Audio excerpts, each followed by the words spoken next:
What are you doing in the fridge? Come on, let me tell you more about the swamp. Hello everyone, this is Yadranaya at the mic, and you're watching a complete breakdown of the swamp biome. This is already the third video in the series of guides on all the biomes in the game. You can find the other videos in this category in the biomes playlist. The link to it is in the description. And to make sure you don't miss the next videos, I recommend subscribing to my channel and liking this video. Well, I won't delay and we'll get started right away. The whole video has been divided into sections for your convenience. They have appeared on your screen. Let's go in order. Swamps are a boggy area where there's eternal twilight even during the day. Under the constant onslaught of pouring rain, there's almost nothing alive left here. Dead trees, dead flora, and the undead endlessly wandering in search of their prey. For a newcomer, the swamp will be a real challenge, as here they'll first encounter the endless dampness effect, which means health and stamina will recover much worse, and that's really not convenient with the local inhabitants. At first glance, it seems like the grass and bushes in the swamp are green, but if you turn off the rain, you'll notice that the grass is actually yellowing. The only things that stay green in the swamp are the powdery moss on almost all surfaces, and the reeds.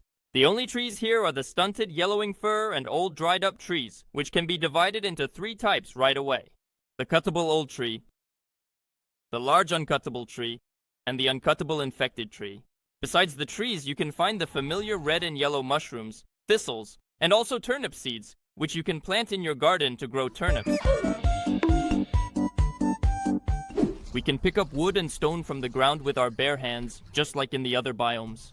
But if you need more of these resources, you can break large stones with a pickaxe, and by chopping down bushes, fallen logs, stumps, and fir trees, you'll get wood. And when you chop down an old tree, you get wood and ancient bark. You should note that to chop down an old tree, you'll need at least a bronze axe. Ancient bark is used in crafting many tools, armor, and also the drakkar. It's a great alternative to the carve. It moves across the ocean much faster, it can hold more loot, and it can accommodate a lot more Vikings. It only gives way to the carve in terms of maneuverability. It takes quite a bit of effort to maneuver such a big thing. Other than that, it's currently the best means of transportation in the game. A feature of the swamps is the infected trees.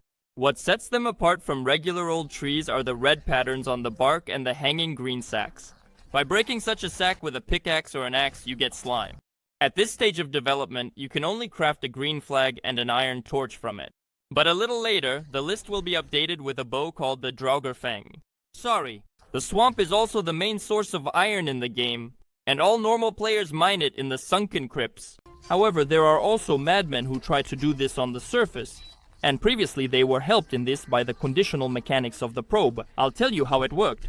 You take the deer's sorrow, hit the ground, and if better tool needed appears, you've found deposits. Grab a pickaxe, dig to the deposit, and try to extract scrap metal. Now hitting dirty scrap with the deer's sorrow shows 0 damage, making it harder to spot scrap metal. Once you get scrap metal, smelt it into iron ingots. But now, if you hit a pile of dirty scrap with the deer's sorrow, the game no longer says, better tool needed, it just shows 0 damage, making it significantly harder to notice scrap metal underground. But one way or another, once you get the scrap metal, you need to smelt it into an iron ingot. And this is the most sought after metal in the game, because it is used in, well, almost every blueprint. And if I wanted to list all the items that require iron ingots in crafting right now, it would definitely take me about 2 or 3 minutes. So, I'll list the most basic items for this stage of development. Iron armor, axe, pickaxe, bow, shields, various weapons, and stonecutter. Basically, none of this, except for the stonecutter and the iron pickaxe, needs any special introduction. The pickaxe is an essential tool without which you won't be able to mine certain resources in the future, so crafting it is a must. While the stonecutter is a crafting station that allows you to build stone structures, and you can also make a grinding wheel on it, which is an upgrade for the forge. Also, if you make iron nails, you'll unlock the recipe for the drakkar, the raven throne, and the armor stand. The last 2 items are needed to increase comfort. You also get leather scraps and dried bones from the pile of dirty scrap. They are needed to summon the 3rd boss. Unlike the meadows and the Black Forest, there is not a single passive creature in the swamp. All the local intelligentsia are just itching to kill you. So let's take a closer look at them. First up are the skeletons. But since I already talked about them in the previous guide, I can breathe a sigh of relief and move on to the next creature. Leech. If you've been bitten by leeches and are in shock not knowing what to do at all, make sure to watch the video until the end. It lives exclusively in water and has only one attack. But what a bite it is! If a leech bites you, you take piercing damage and get inflicted with a poisoning effect. And its duration directly depends on the level of the leech. Like many mobs, it can be of 3 levels. Accordingly, the higher the level, the longer the effect will last. So I strongly recommend going to the swamp with an antidote.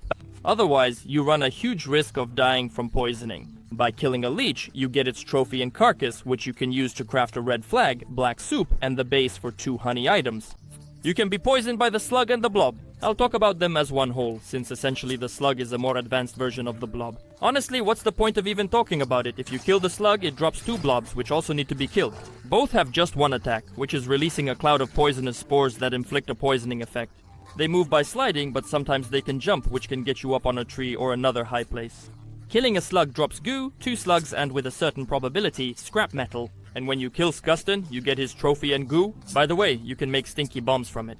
They'll be very useful in the upcoming locations. Next, let's talk about the Draugrs. They are divided into 2 types, the Elite Draugr and the regular one. But the regular Draugr can be conditionally divided into 3 types. These are the axe-wielding Draugr, the Archer Draugr, and the female Archer Draugr. The last 2, aside from their gender, are no different from each other. Let's break them down one by one. The Elite Draugr is a huge one-armed warrior who is almost completely rotten. Since he has only one hand, he uses it perfectly. As the saying goes, fear not the one who has practiced 1,000 strikes, but the one who has practiced 1 strike 1,000 times. Well, that's pretty much how it works here. It hits really hard, so it's better to stay away from it. But if you still decide to take it down, you'll get a nice reward. Its entrails and head. The entrails will be used to make sausages, and the head is needed for crafting an iron hammer. Next up, the Axe Draugr. It definitely looks fresher than the Elite one, and isn't as intimidating anymore.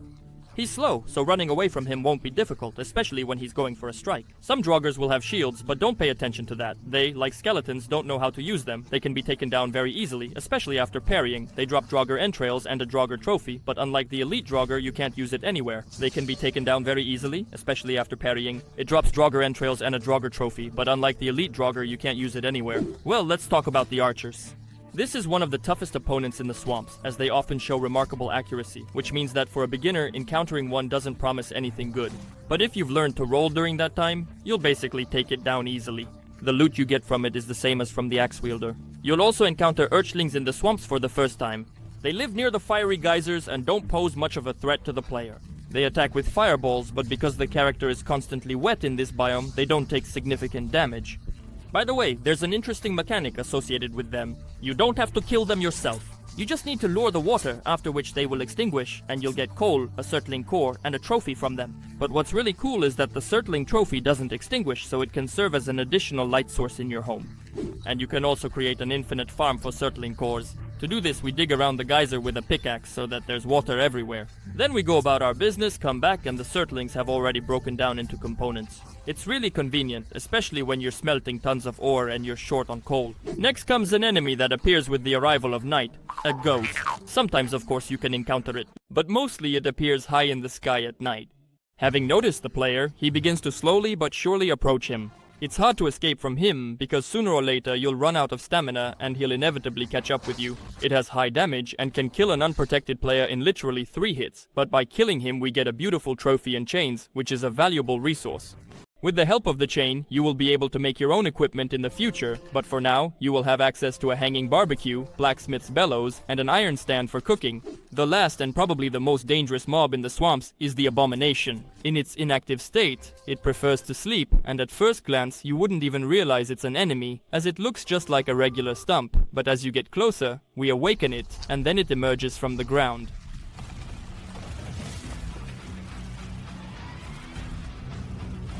This creature has a total of 3 types of attacks. Right paw in an arc, left paw in front, and the torso underneath. Has a large supply of health and immunity to many types of damage. So, killing it will be very difficult, but it does have a vulnerability to fire. If you're lucky and there are Surtlings geysers nearby, you can lure it there and roast it. It burns really well, and all you have to do is keep it in the fire until it's nice and crispy. So if you're lucky and there are Surtlings geysers nearby, you can lure it there and roast it. It burns really well, and all you have to do is keep it in the fire until it's nice and crispy. Ha ha ha. After it dies, it drops slime, a trophy, and roots. They are needed now for crafting root armor. It definitely has a look that some might love, but this set is one of the most overpowered. The mask provides resistance to poison, while the chest piece offers resistance to piercing damage. Draugrs, archers, leeches, and slimes are no longer a threat. A full set gives a Pulsant 15 bow skill boost, a great stat. However, wooden armor burns easily, like the Abomination. Also, note the Endless Rain. But you have to keep in mind that now you have wooden armor, which means you'll burn in fire just as easily as the Abomination itself.